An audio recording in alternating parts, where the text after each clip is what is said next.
Hey, how are you? Good, how are you? Good. Thank you for doing this, by the way. I know that this is just a tough situation for everyone involved, and perhaps you the most.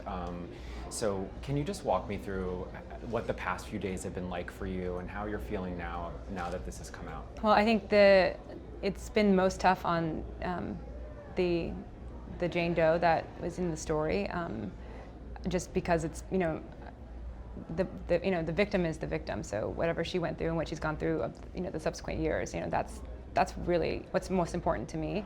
We're making movies, we're not in the mafia, like I haven't spoken against the family. I try to do the right thing, and that's all I can do. Is when I see something, you do something. You don't just sit back and hope hope it protects your movie, or because the movie is a great movie. The scene isn't in there. It's going to do well.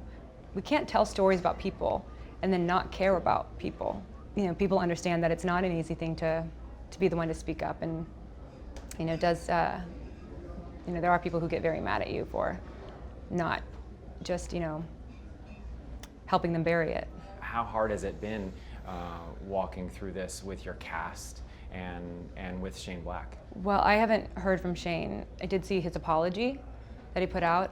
I appreciate the apology. I would have appreciated it more if it was actually directed, towards me privately before it went public and I had to see it online with everybody else. But it's honestly disheartening to have to fight for something so hard that is just so obvious to me.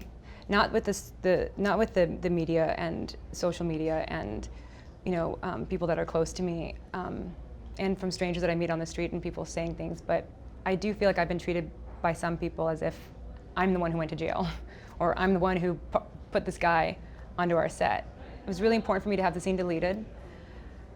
And when the press found out, they asked for a statement. I gave a statement, and I found out all those details like everybody else did. And it was shocking and disturbing. And now when I'm being asked about it, I don't know how to lie about it. I don't know how to pretend, and I don't know how to skirt around the issue. I just know how to be honest about it.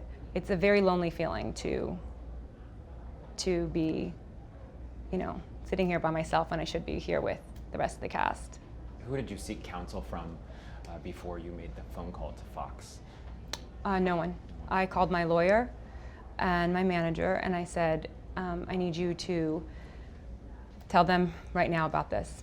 I found out, and my very next call was to them. The situation that we're in over the last year or so, the Me Too movement, it really exists because of the people online who are appalled and outraged and are demanding that things be changed. Because it's the people who are at the top, the people who are colluding to keep abusers in power, the people who are colluding to turn a blind eye so that they can just keep making more money.